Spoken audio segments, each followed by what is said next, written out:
титан элементи химиявии гурӯҳи чоруми системаи даврии элементҳои химиявӣ буда ба рақами атомии 22 мансуб мебошад. он дар илми химия пайрави металлҳои гузаранда аст. моддаи оддии титан дар шароити муқаррарӣ металли сабуки нуқра сафед буда дорои муқовимати зангзании баланд мебошад. кашфи диоксиди титан аз ҷониби олими англис Вильям Григор ва химики олмонӣ Мартин Генрих Клапрот соли 1791 анҷом дода шуд. Вильям Григор таркиби реги магнитии феррогениро, яъне сафедае ки оҳанро нигоҳ медорад, омӯхта оксиди нави металли номаълумро ҷудо кард ва дар аввал онро менакен ном гузошт. ҳамин тавр соли 1795 химики олмонӣ Клапрот дар таркиби минерали рутил элементи навро кашф кард ва онро титан номид.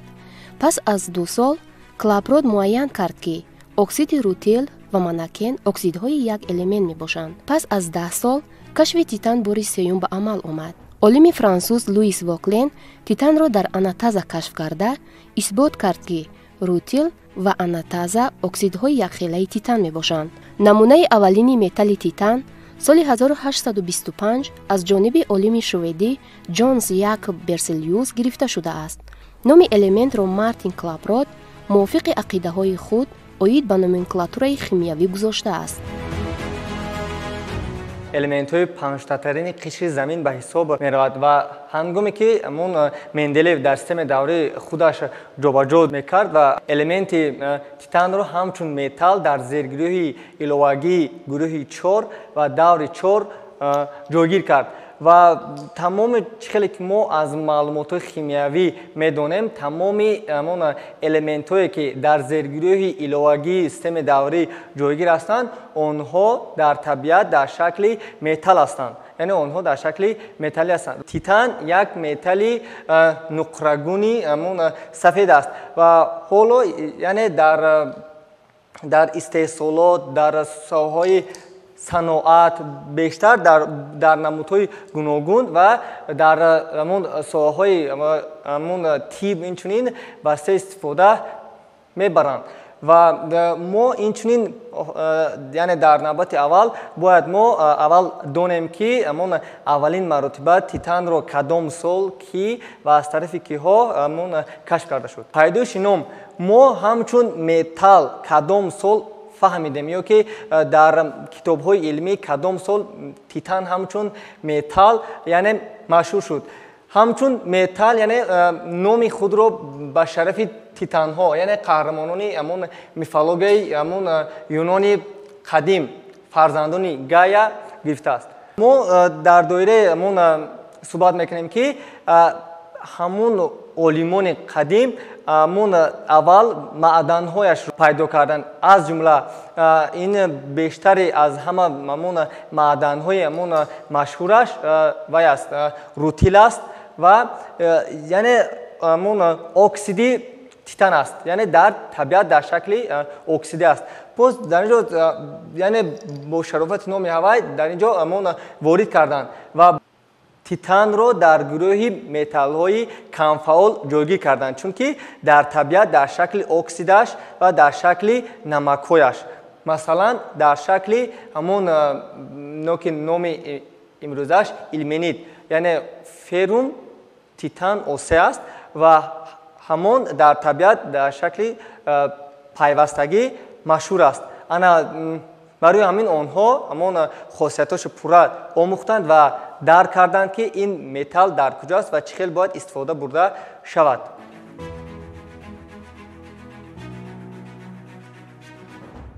титан дар табиат ҳамчун элементи фаровонтарин ҷойи нӯҳумро ишғол мекунад.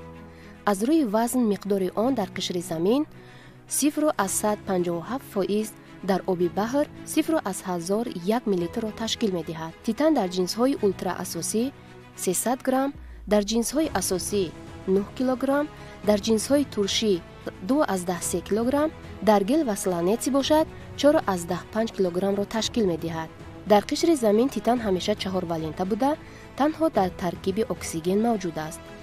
он дар шакли озод ба амал намеояд. титан дар шароити обу ҳаво ва боришот ба дуоксиди алюминий наздикии гиёхимиявӣ дорад.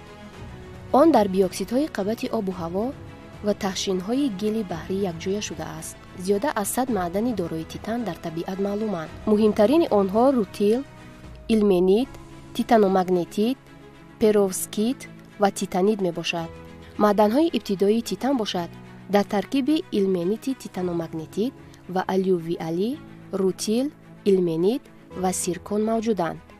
титан асосан дар биосфера дар шароити пароканда вуҷуд дорад. он дар табиати органикӣ дар донаҳо, меваҳо, пояҳои растанӣ, бофтаҳои ҳайвонот, ҳатто дар шир ва тухми мурғ низ мавҷуд аст. ҳамин тавр дар бадани инсон тақрибан 20 миллиграмм титан вуҷуд дошта метавонад. аз ин рӯ табибон муайян карданд ки титан барои одамон комилан безарар аст. титан яке аз металлҳои ҳам дар соҳаи саноат ва ҳам дар соҳаи тиб ва ҳам дар соҳаи хоҷагии халқ ба таври васеъ истифода мебурданд ва аз ин ҳисоб ки титан дар гурӯҳи металлҳои ҳам қиматбаҳо ва ҳам яъне машҳур дохил карда шудааст. титан дар ҷойи нуҳум яъне фаровонтарин дар табиат аст ва мундариҷан дар қабати замин 0.57% аз рӯи вазн ташкил медиҳад. яъне дар қишри замин 0.57% массаи титан мавҷуд аст. дар оби баҳр бошад 0.001 миллиграмм, дар ҷинсҳои ултраасосӣ 300 грамм тона, дар ҷинсҳои асосӣ бошад 9 килограмм тақсими тона ва дар ҷинсҳои турш 2.3 килограмм ва дар таркиби хок яъне гил бошад дар таркиби хок ва ҳамон сланцҳо 4.5 килограмм мавҷуд аст. яъне титан ҳам дар баробари металлҳое ки ҳам нодир ҳастанд ва ҳам қиматбаҳо ҳастанд дохил карда мешавад ва инчунин дар шакли оксидҳояш гуфтем бештар ҳамон фаровон аст. инчунин дар таркиби обои баҳр гуфтем, дар таркиби гилҳо яъне дар таркиби хок, дар таркиби маъданҳои ҷинсҳои кӯҳӣ бениҳоят зиёд паҳн шудагӣ ҳаст.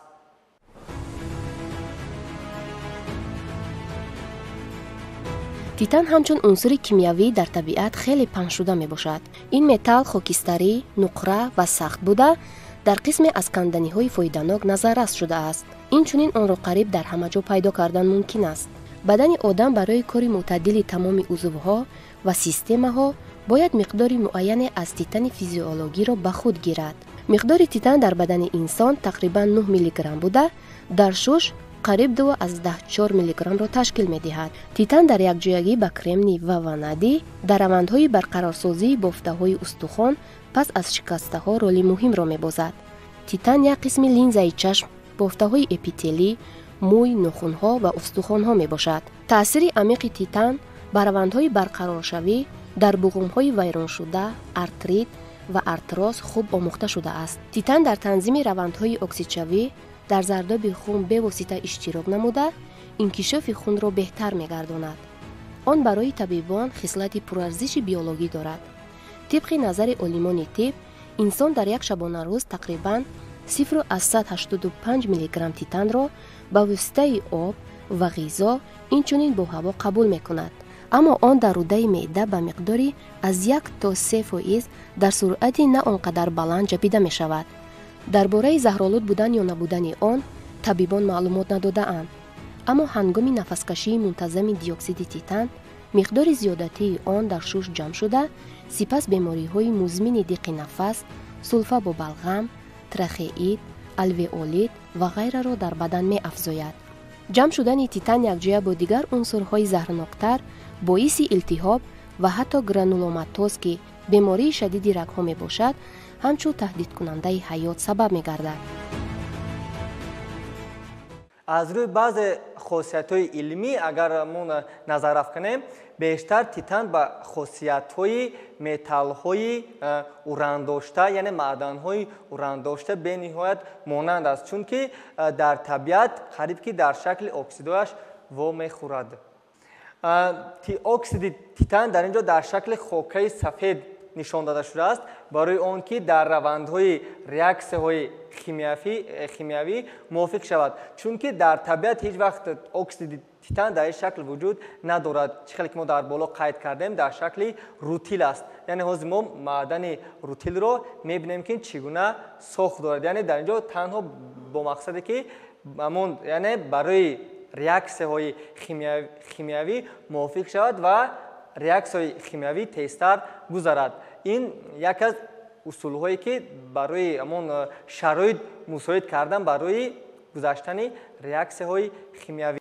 اکسید تیتان اکنون ما در اینجا میبینیم که چگونه خاصیت دارد، یا خاصیت کسلاتگی دارد یا خاصیت امفوتری دارد. ما در اینجا دیده میبریم. اکسید تیتان 4 ولنت است. البته یعنی ولنتین کدام حساب است؟ ولنتین از حساب تیتان، یعنی تیتان 4 ولنت است. و دی اکسید تیتان خاکی گفتیم سفید است. اکسید امفوتری تیتان 4 ولنت، یعنی اکسید تیتان 4 ولنت تیتان O2 اکسید امفوتری است. آن محصولات اساسی صنعت تیتان می باشد. یعنی در صنعت برای کار کردن بیشتر از اکسیدش استفاده میبرند، چون که هم برای شرایط مهیا کردن از اکسیدش، یعنی برای استحصال کردن تیتان به نهایت قلای است.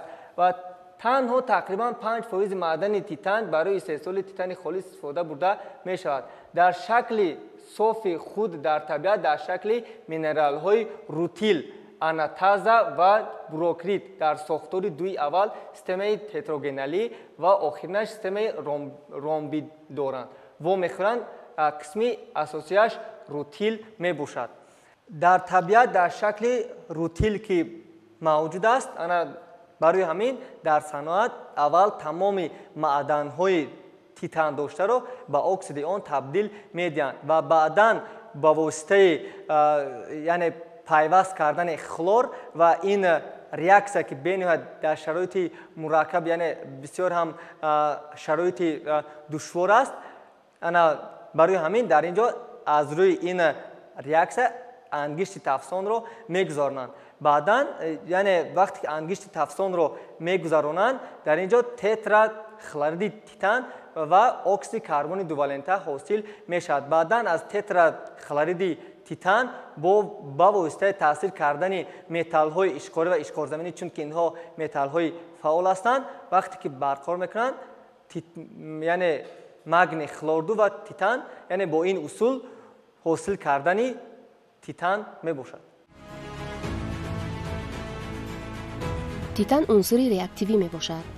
از سببی که در سطح آن پلیونکای زیچی محافظت کننده به وجود می آید، به زنگزنی خیلی تاب‌آور می باشد. آن در هوا، در آب شور بحر اکسید نشونده است و در بسیار محیط‌های شیمیایی شکلاً تغییر نمی‌یابد. تیتان در حرارت بلند با ریاگنت‌ها، یعنی موادهای کیمیایی، فعالانه به ریاکسیا می‌رود. وی در هوا در حرارت 1200 درجه سلسیوس علنگه می‌گیرد. هنگام ریاکسیاها با کیسلات‌های گیدروخلورید و سولفات در حرارت خانگی در حالت سست قرار داشته، هنگام گرم کردن با آبشوی سخت دچار می‌گردد. این متال در حالت ریاکسیا با خلور در حرارت 300 درجه سلسیوس به عمل می‌آید. ریاکسیای فعال با هیدروژن در حرارت کمی بالاتر از حرارت خانگی گذرانیده می‌شود. متال تفسان گاز کربن و بوق آب را تجزیه می‌کند. تأثیر متقابله با بوق آب در حرارت بالاتر از 800 درجه سلسیوس به عمل می‌آید. خاکه تیتان ماده ترکنده بوده، نقطه آتشگیرنده آن به مینوس 400 درجه سلسیوس برابر است. تیتان در فشار مقرری در دو تغییریابی کریستالی حرارت پست و بلند قرار می‌گیرد. نقطه آبشوی تیتان به 1670 درجه سلسیوس یا 1943 کیلوجول برابر بوده، نقطه جوششی آن 3287 درجه سلسیوس را در بر می‌گیرد. تیتان دارای زیچی پست و استواری بلند میباشد. در حرارت پست بودن یعنی مینوس 80 درجه سلسیوس تیتان در حالت شکسته قرار میگیرد. آن نسبت به آلومینی زیاده از 1.5 مرتبه وزنی‌تر و از آهن 1.5 مرتبه سبکتر است. از جهت خاصیت‌های مکانیکی تیتان از این متال‌ها خیلی برتری دارد.